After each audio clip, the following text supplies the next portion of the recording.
Assalamualaikum warahmatullahi wabarakatuh.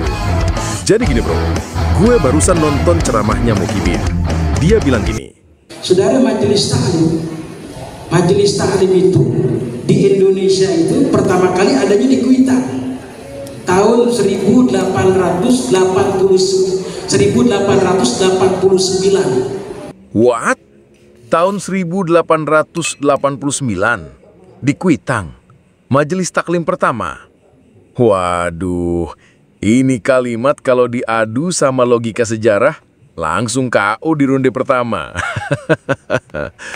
Kalau benar pertama, terus sebelum itu orang Indonesia belajar agama di mana? Di Google Meet? Atau pada nunggu link Zoom dari wali kota Batavia? Join meeting, ID 1889, passcode Kuitang. Padahal konsep pengajian, halakoh, majelis ilmu udah ada ratusan tahun sebelum 1889. Di pesantren, surau, langgar, dari Aceh sampai Ternate, semua udah pada jalan. Gue pikir dia mau bercanda, ternyata enggak, dia serius bro. Tahun 1889 yang diriin Habib Ali bin Abdurrahman Al-Habsyi itu dimuat dalam koran-koran Betawi, didirikan di rumahnya Habib Ali pertama kali hari Minggu 1889, yang ngeresmiin Habib Utsman bin Yahya. Udah pakai mikrofon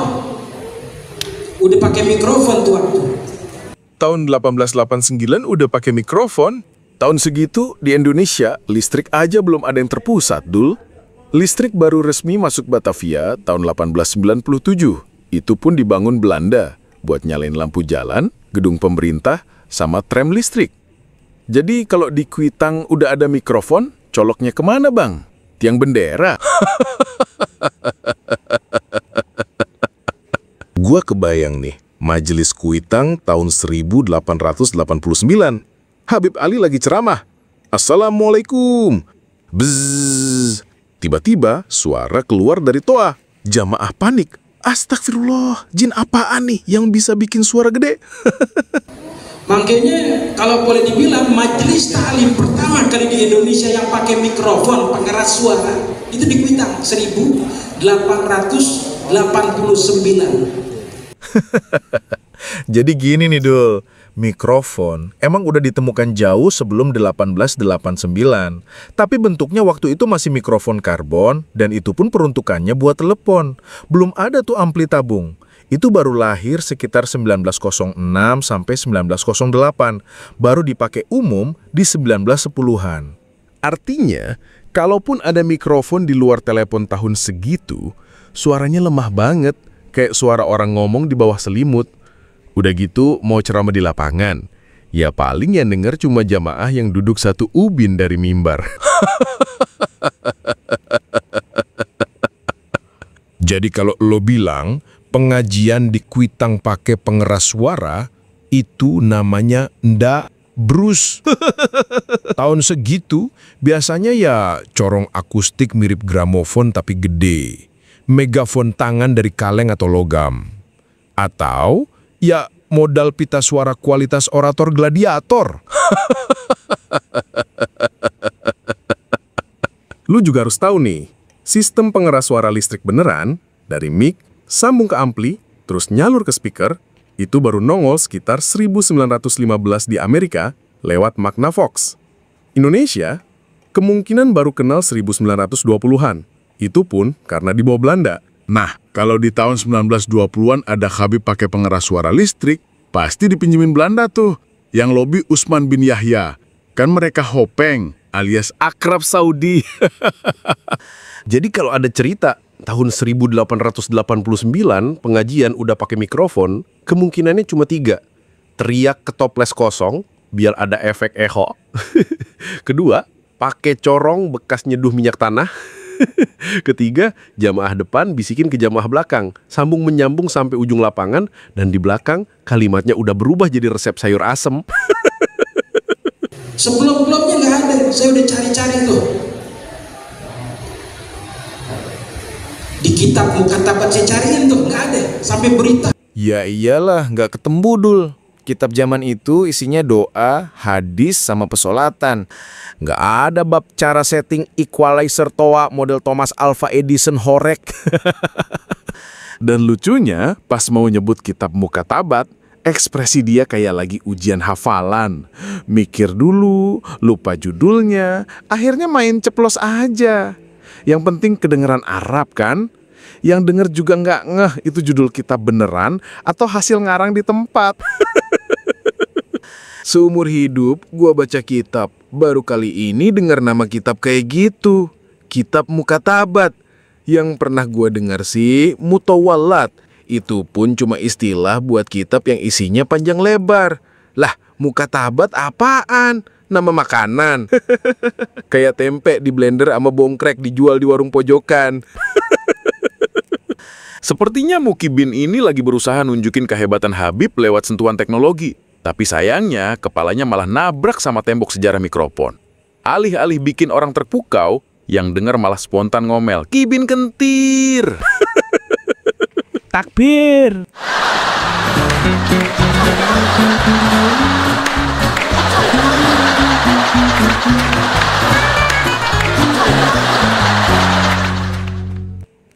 Nomor selajengipun para syekh para sedulur, ini di sini ada pedangnya Sayyidina Ali. Pedangnya Sayyidina Ali.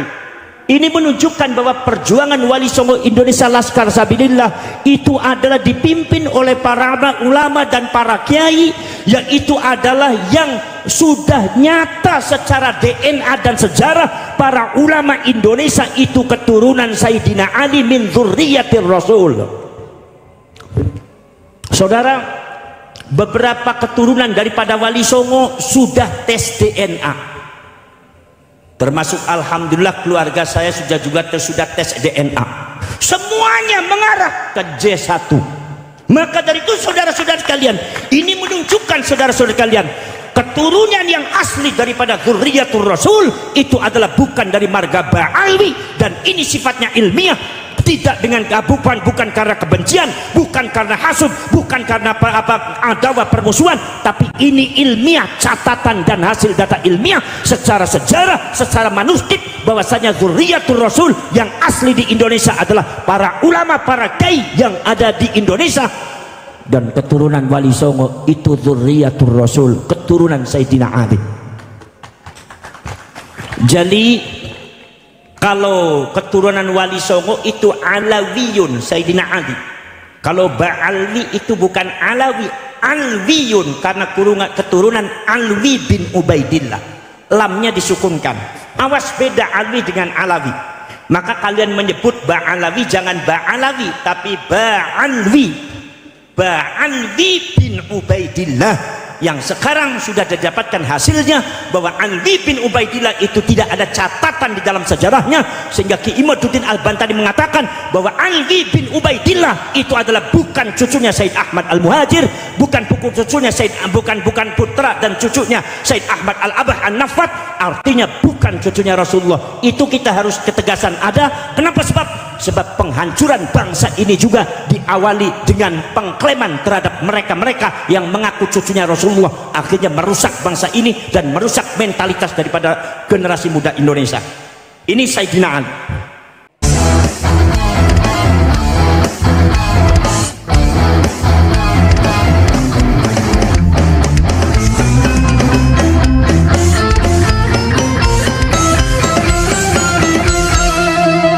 Jadikanlah hidup lebih berarti, jadikanlah Laskar sang pemberani, membela ulama kiai pribumi, Wali Songo pewaris negeri.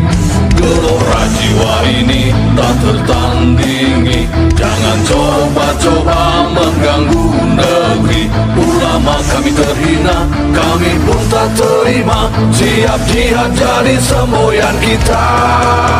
Kami adalah Laskar Sabilillah, pecinta Wali Songo dan para anbiya, pewaris peradaban Islam di Nusantara hingga berkibar bangsa Indonesia.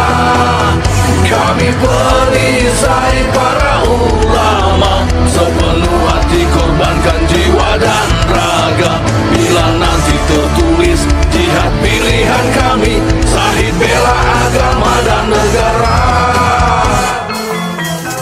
Terlahir di bumi pertiwi, terpatri suci sejarah negeri.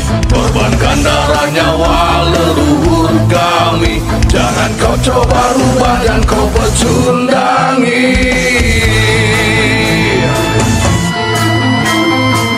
Wali Songo adalah zuriat Nabi, santun berakhlak berbudi pekerti, wariskan agama dan budaya Islami. Jangan coba nodai kami, bela sampai mati. Kami adalah Laskar Sabilillah, tak akan gentar meskipun berkalang tanah. Demi bela agama, juga bela negara, ikhlas jihad dan sahih bersama ulama. Relakan kami pergi dan berjuang, jadi perisai trawali dan kebenaran. Meski harus berkorban, nyawa satu ibadah, demi kebenaran menang dan ditegakkan. Kami adalah Laskar Sabilillah, pecinta Wali Songo dan para anbiya, pewaris peradaban Islam di Nusantara, hingga berkibar bangsa Indonesia. Kami perisai para ulama, sepenuh hati korbankan jiwa dan raga. Bila nanti tertulis jihad pilihan kami, sahih bela agama dan negara.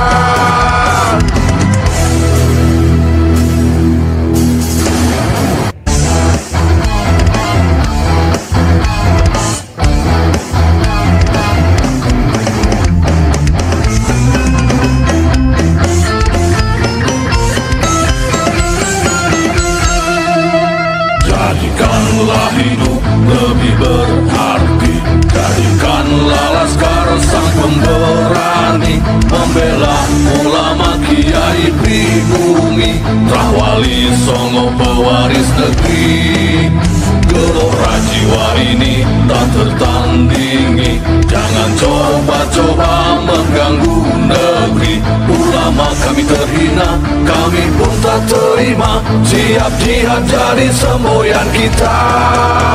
Kami adalah Laskar Sabilillah,